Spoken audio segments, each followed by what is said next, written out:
Munculnya vaksin COVID-19 menambah optimisme upaya membangkitkan ekonomi di tahun 2021. Namun vaksin tak bisa berdiri sendiri, saudara. Pelaksanaan 3M dan 3T tetap harus dilakukan selama pandemi masih ada. 2021 jadi tahun penuh harapan meski pandemi masih ada. Tak mudah, namun banyak peluang bisa ditangkap. Angka-angka indikator pun mulai menunjukkan tanda-tanda perbaikan. Indeks manufaktur Indonesia meski sempat turun lagi di bulan Oktober, angka indikator menggeliatnya manufaktur ini membaik lagi di bulan November dan Desember, masing-masing 50,6 dan 51,2. Sudah jauh lebih baik jika dibanding awal pandemi di bulan April pada angka 27,5. Indeks kepercayaan konsumen pun ikut membaik.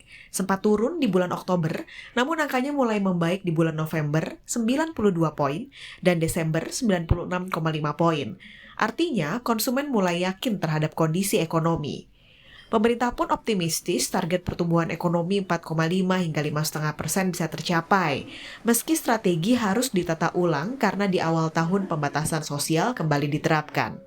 Namun vaksinasi COVID-19 diyakini akan jadi game changer dalam pemulihan ekonomi nasional di tahun 2021. Kan memang vaksin itu salah satu game changer karena vaksin itu diberikan untuk meningkatkan herd immunity yang 70%. Memang Indonesia ini berbeda karena Indonesia negara kepulauan, tentu berbeda dengan daratan dan pemerintah memperkirakan untuk vaksinasi seluruhnya atau 70%.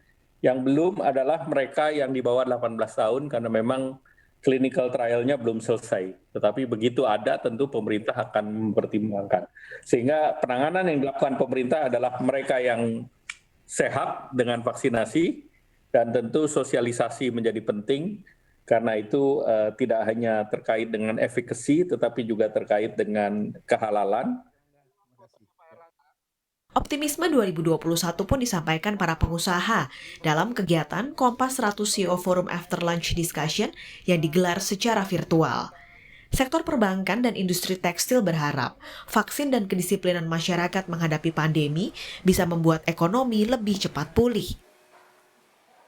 Dari segi perbankan misalnya, likuiditas kita bagus, permodalan kita bagus, kemampuan untuk melepas kredit kita punya tentunya. Jadi sering dipertanyakan, perbankan perlu stimulus apalagi? Nggak ada.